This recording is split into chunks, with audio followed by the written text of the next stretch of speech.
Hi again, everybody. This video is sponsored by Long Journey Home. And here's her story. Hi, Ollie. Please refer to me as Long Journey Home. I just sent you a donation via PayPal. It's not much, but I feel I can get away with this amount without raising any suspicions.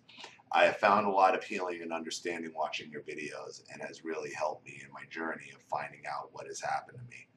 I've been in therapy now for a year and a half following a downward spiral that landed me admitted into a mental institution for 8 days and giving up my successful job to concentrate on working on my mental health. I'm currently on disability and working towards getting back to work as soon as I can. Honestly, I feel like I can now. But my husband will not agree with my decision, and because of the amount I get from disability is comparable to what I was making, I decided to fight that fight at another time. I know part of being healthy is not letting your actions being dictated by others, but right now I still live with my husband and I am working on so many things that I am picking my battles as I feel I can.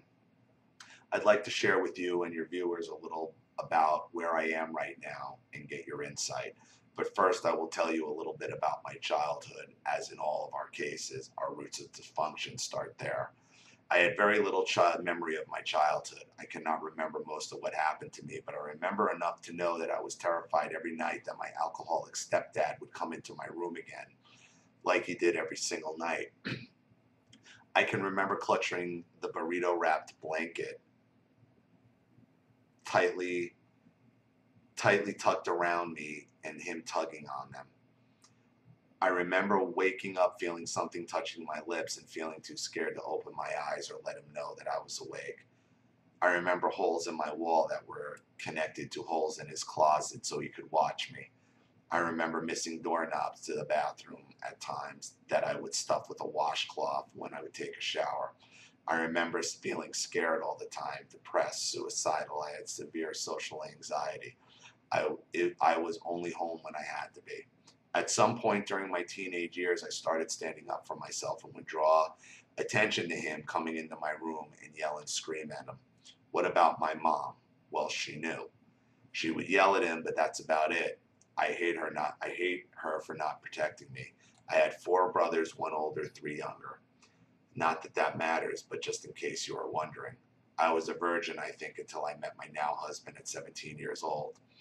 I know that there was something off, but hell, I was fucked up and I would not know a healthy person if I saw them, and I surely did not know that I could demand to be respected. I was a broken little girl looking for anyone that would love me.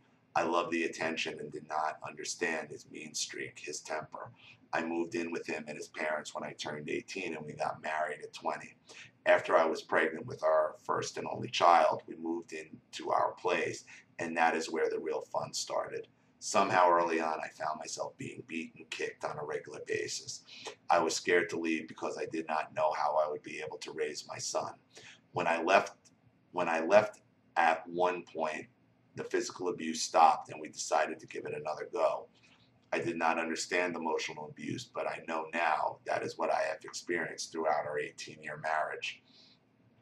Right now, I'm learning what all this narcissistic abuse is and what it has done to me. I'm learning to stand up for myself and healing a little at a time. The other night, I could not sleep and started writing some of the things he had done to me that are hard for me to fully understand. I will get to some of those things shortly. Implementing boundaries with the narcissist is very challenging and has pretty much been battled at every turn. Right now he's accepting everything I tell him he is doing wrong towards me, and he says he wants to change. Yeah, I know what you're going to say. I'm working on an escape plan. I know the only reason he is admitting to the things I tell him is because he sees that I will not put up with his stuff. Well, at least I'm not acting like it. Well, at least I'm acting like it. But if that were true, I would not be here today. As 2 weeks ago, he dragged me across the floor trying to throw me out of the house because I went to sleep on the couch when he would not stop with his on and on and on bullshit. Yeah, I have a long way to go. Today I feel like a shell of a person with no dreams, no sense of self, and afraid to make decisions for myself. I have felt so crazy, out of touch with myself that I have had to rely on a couple of good friends to keep me grounded and help me understand why I doubt every feeling and instinct. How did I lose myself?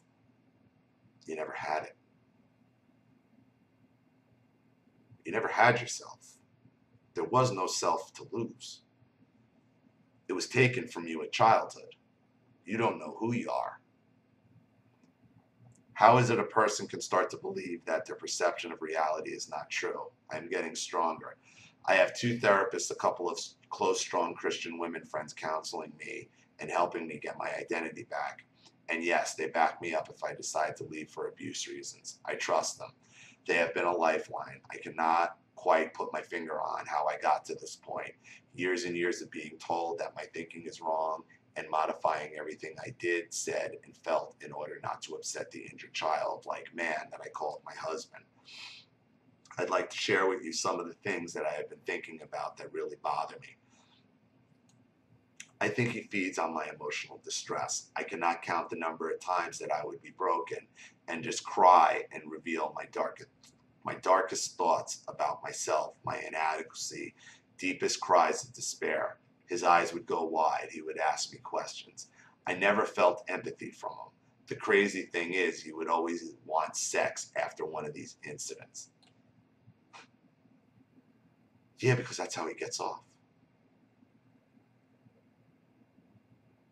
That's how he gets off. It's not crazy. It's crazy to normal people, but that's how he gets his sexual supply. Things would go better in the house for a while. He would want to talk about those things a lot, which made me uncomfortable. At one point, I thought it may be sadistic. He says he feels closer to me when I'm able to open up to him and be vulnerable. Well, why is it then I don't feel any better? Who feels better being vulnerable? He needs you to feel vulnerable and unsure of himself in order for him to get close to you and love you? Really? That is sadistic.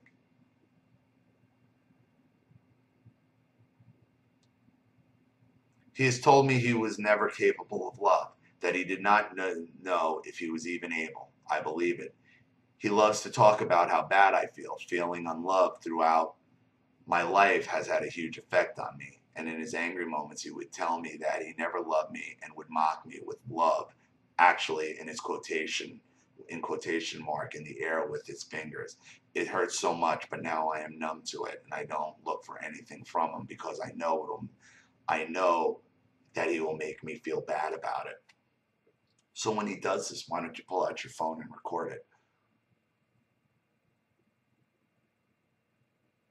Embarrass him. This is who he is. The other night we were talking and he revealed to me that because of growing up with a narcissist mother, that he always felt like there was something wrong with him. No one would want him, and he found me. And when he found me, he could not believe that I would accept him. Bullshit. Bullshit. He targets women like you because he's able to manipulate them. Yeah, he can't believe nobody would want him, but he didn't do it because he didn't think you would accept him. He did it because he knew you would. He tagged me from the beginning of the relationship that something is wrong with her because she would want to be with me. No, he just picked up that there was something wrong, that you had been abused by narcissists. He was a narcissist who had been abused and decided he liked it and wanted to do it himself. That is hard for me to accept. I have lived the last 17 years of my life with someone who thought that all they could get was a defective person to love them.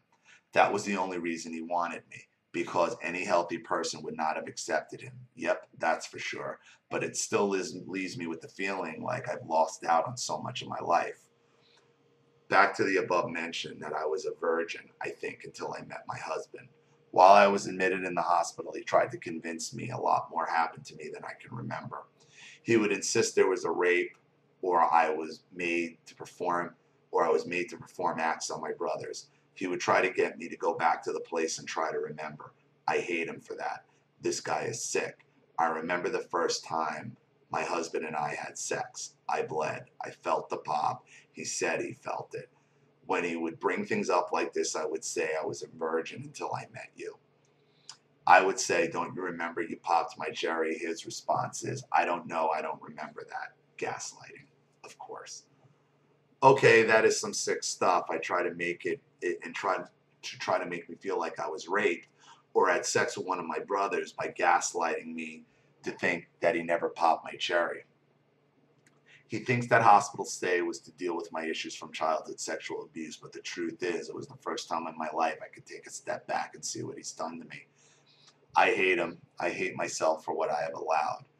This is only a small bit of my life and what is really on my mind now. I would love your insight, and I would likely tell more at a later time. I'm sorry if this is hard to read or if it does not make sense. I find that I'm getting better with being able to communicate, and I have done my best. Thanks for your time, Ollie. Long journey home. He picked you because he probably figured you had been assaulted or raped and that turns him on. He's Captain Save-A-Ho. He can only get it up if he's thinking he's Captain Save-A-Ho. I'm not calling you a hoe, but that's the term for it. He gets off sexually on your misery, on your abuse. And he's going to continue. And he's going to continue to gaslight you and abuse you and manipulate you to get the sexual satisfaction he wants. That's why he abuses you. So he can have sex with you later, the sex that he wants to have. You already know this. You got to get out. The sooner the better. No more excuses. No more having sex with him. The next time he puts his fucking hands on you, you call the cops. Keep your phone next to you. Record at all times. Soon as he puts his hands on you and you got him on video, don't let him know you have it. Just call the cops and show it to them. And bye-bye. Bye-bye. It's a lot easier to file for divorce when he's locked up on a domestic violence charge, isn't he? And I'm not saying make one up. But if it happens, there you go. Thank you for your contribution. I realize in your position, anything you give is tough. Thank you for your story. I really appreciate it. Thank you to everybody watching. Please leave any opinions or advice in the comments section below. And again, if you want your story read on the channel, you have a narcissist you'd like to expose or a topic you'd like me to cover, you know what to do with the PayPal link that supports the channel and my email link to send your story to. And remember, when you do send me your story, please let me know if it's with or without contribution and what name you want to go by. This is Ollie Matthews. Thanks for watching. See you all again soon.